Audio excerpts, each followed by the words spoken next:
Wa 7, Isaka akasema na Ibrahimu baba yake akinena, babangu. Naye akasema, mimi hapa mwanangu. Akasema, tazama moto upo na kuni zipo, lakini yupo wapi mwana-kondoo kwa sadaka ya kuteketezwa? Ibrahimu akasema, Mungu atajipatia mwana-kondoo.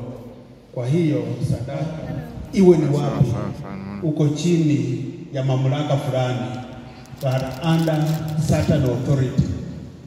Na hata huenda katika ndoa zetu tuko katika hayo mamlaka, na hata huenda kanisani tuko katika hayo mamlaka. Na lile ambalo linakuja katika mawazo yangu ninaposoma hii mistari ni hili: wakati fulani umewahi pewa maagizo. Maana haya tunayoyasoma katika mistari hii ni maagizo, na haya maagizo yanapewa mtumishi wa Mungu Abrahamu. Alipewa maagizo ya kwanza ya kwamba atoke katika boma la baba yake. Hayo maagizo tunayazingatia sana. Hata mara nyingi sisi tukihama kutoka kwa familia zetu tunasema hauwezi ukabarikiwa ukiwa nyumbani kwenu. Abrahamu alitoka na akabarikiwa. Tunapenda kupeana huo mfano wa Abrahamu.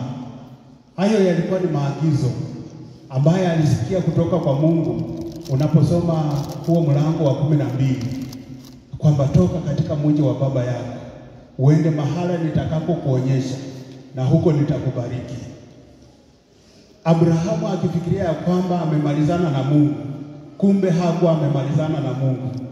Maagizo mengine yanakuja, na haya nayo ni ya kushitua kuliko yale ya kwanza. Haya ya pili ni kwamba ni kumuhusu mtoto wake ambaye amekaa kwa miaka mingi bila kumpata. Fikiria, anapoagizwa atoke katika boma la baba yake, yeye amekuwa tayari mzee wa miaka 75, na anaenda anakaa miaka mingine mingi bila kupata mtoto wa tumbo lake ama kutoka katika mke wake wa ndoa Sara.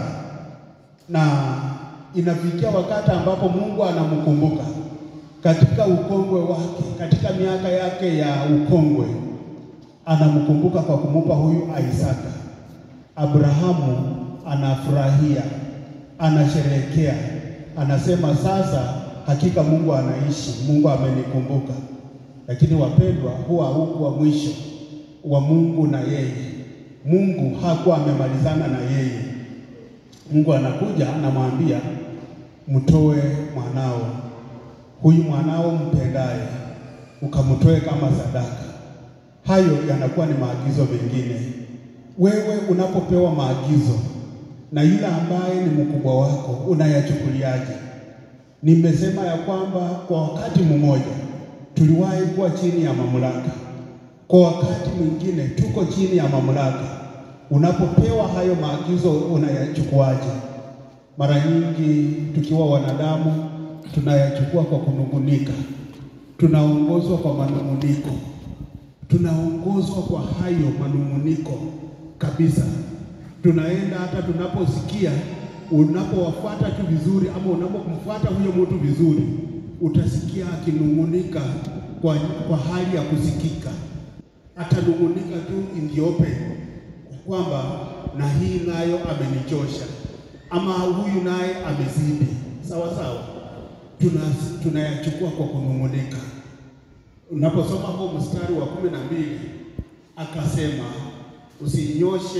usimnyoshe kijana mkono wako, wala usimtende neno, kwa maana sasa ninajua ya kuwa unamcha Mungu, iwapo huku nizuia mwanao, mwana wa pekee. Bwana Yesu asifiwe. Mtu anapokutuma anakupima. Mtu anapokutuma anatafuta mawazo yako.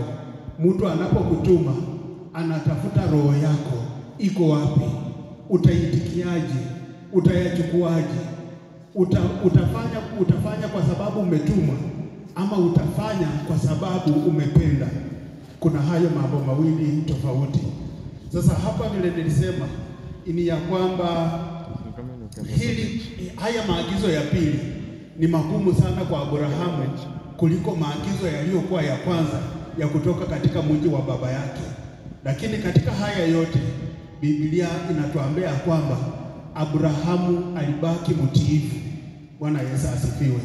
Abrahamu alibaki mtiifu. Katika hali hizi zote mbili, Abrahamu alitembea kwa imani.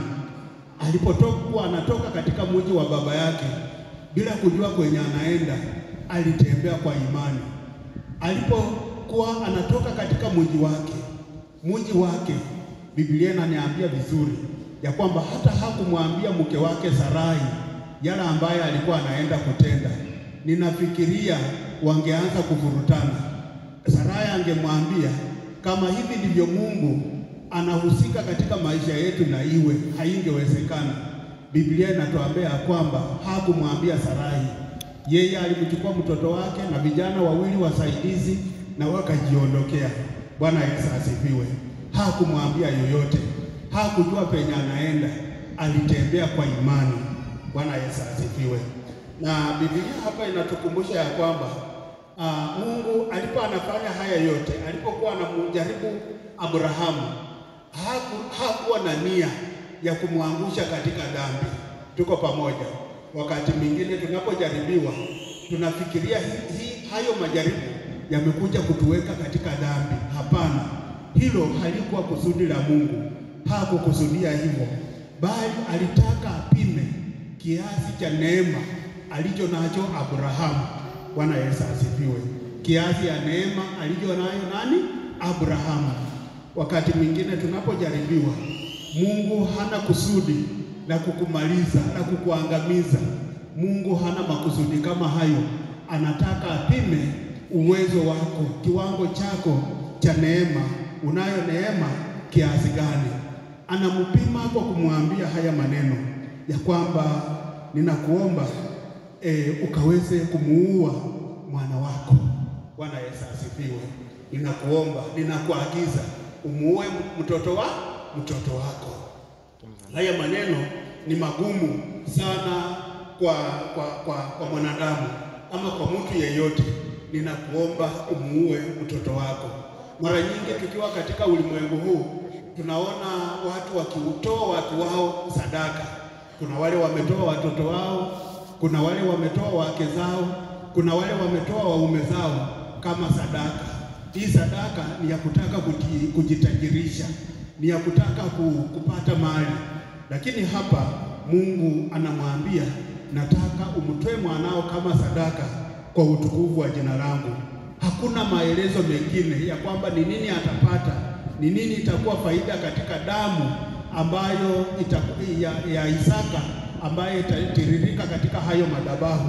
Hakuna maelezo, lakini kitu ni kwamba nataka umtoe mwanao kama sadaka. Haya maneno ni magumu, maana Mungu anamkumbusha Abrahamu ya kwamba huyu mwanao huyu unayempenda, mwanao huyu Isaka, huyo ndiye ninataka unitolee sadaka. Abrahamu alikuwa na mali, lakini Mungu hakumwambia atoe ng'ombe, hakumwambia atoe kondoo wala mbuzi wale wanyama wengine.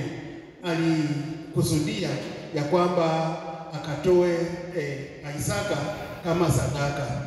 Nataka niseme ya kwamba katika hali hii Abrahamu anaitikia kwa upendo na vile vile anaitikia kwa furaha. Kwa nini niseme hivyo?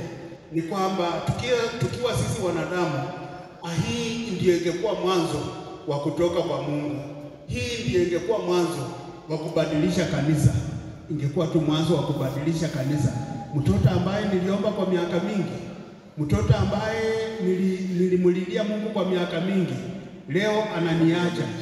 Sasa hata hapa hii kanisa haina imani. Hii kanisa haiwezi kaomba Mungu akasikia. Ingekuwa sababu ya kuenda katika makanisa ya Pentekoste. Ingekuwa sababu ya kukaa nyumbani. Ingekuwa sababu ya kuachana na Mungu. Kwa nini mtoto wangu akachukuliwa hivyo? Lakini vile niliwaambia pala awali, haikuwa hivyo kwa Abrahamu. Haikuwa sababu ya yeye kuachana na Mungu, bali ilikuwa sababu ya yeye kuonyesha ya kwamba ana neema ya kutosha, ya kwamba neema ya Mungu inamtosha katika hali hiyo.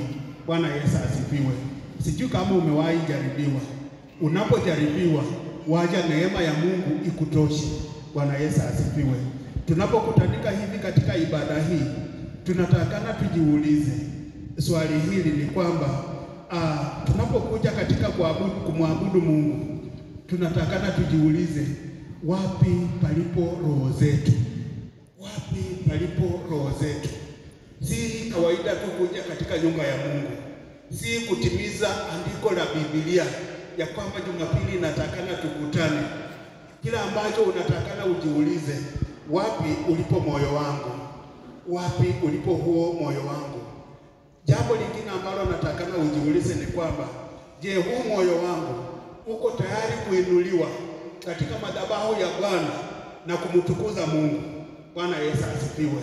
Huu moyo wangu uko tayari kuinuliwa katika madhabahu ya Bwana? Unatakana ujiulize swali kama hilo. Katika haya yote, roho zetu zinatakikana zipeanwe kwa Mungu kama sadaka, jinsi vile Abrahamu aliambiwa amtoe mwanawe kama sadaka. Roho zetu zinatakana zitolewe kama sadaka. Bwana Yesu asifiwe. Na katika haya yote, mtoto wa Abrahamu akawa anamuuliza, baba, nimeona kuni, nimeona kila kitu, na wapi mwana kondoo ambaye anaenda kutolewa kama sadaka? Abrahamu alimjibu, mwanangu, Mungu atapeana. Na akiwa katika hayo madhabahu, akiwa tayari kumwelekeza Isaka kisu, malaika wa Bwana akamkujia tena akimwambia Abrahamu.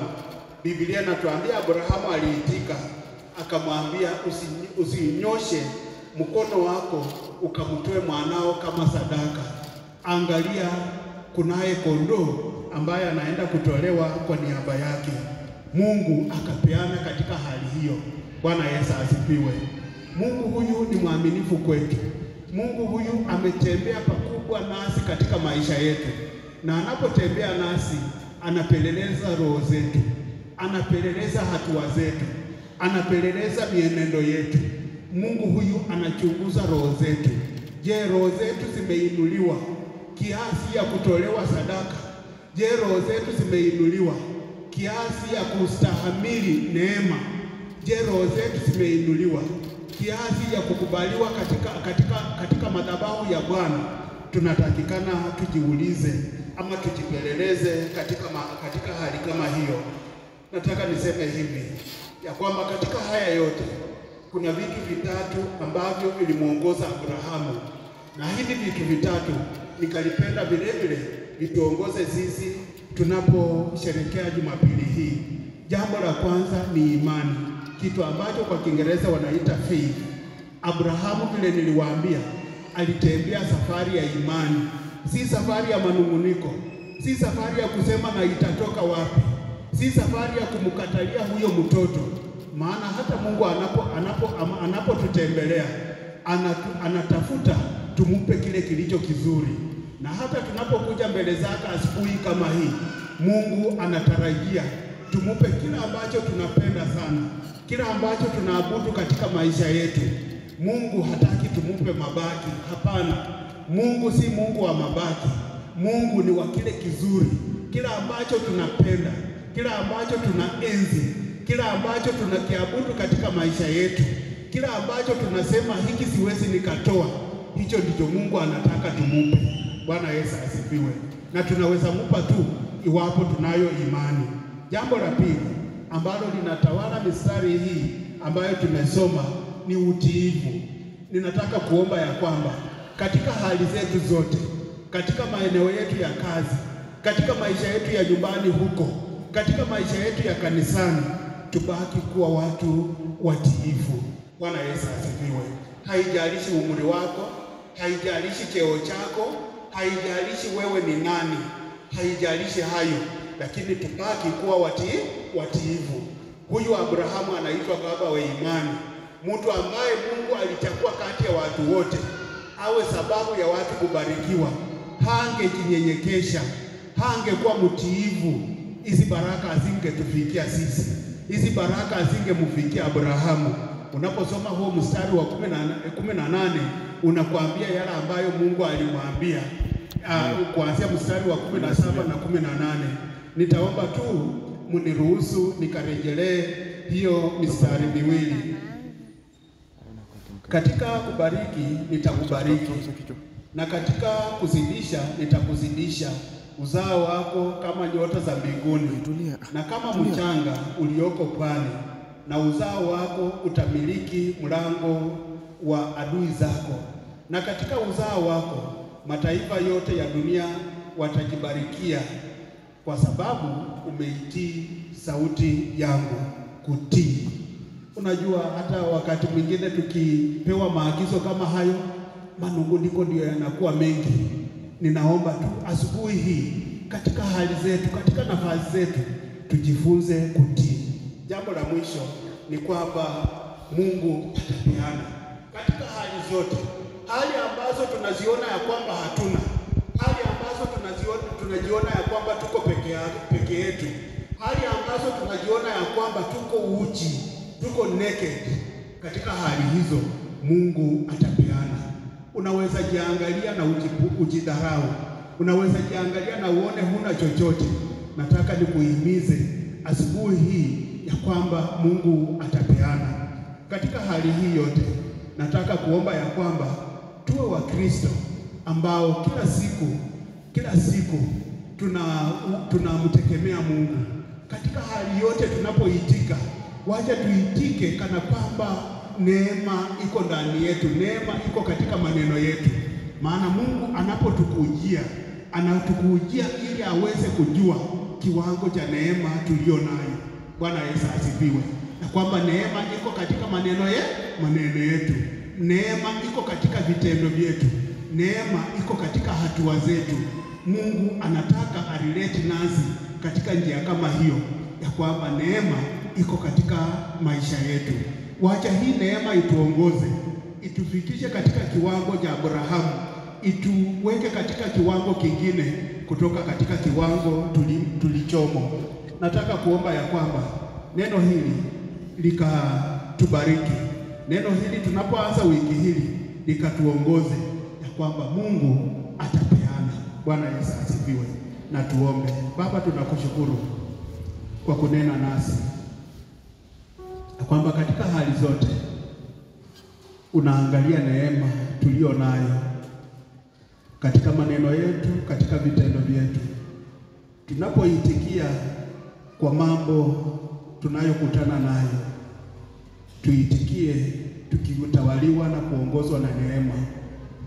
Tunataka kukushukuru, maana unatufundisha kunyenyekea, unatufundisha kutii, unatufundisha kuwa na imani, kwamba kutokana na haya yote Mungu wetu unatuweka katika kiwango cha kukaa katika milango ya maadui zetu, milango ya kubarikiwa, milango Baba yetu ya kupata ushindi. Tunakuomba neno hili lituongoze na kutuelekeza siku hii na siku zijazo. Haya ndiyo maombi yetu, yafike kwako kwa njia ya Yesu Kristo aliye Bwana na Mwokozi wetu.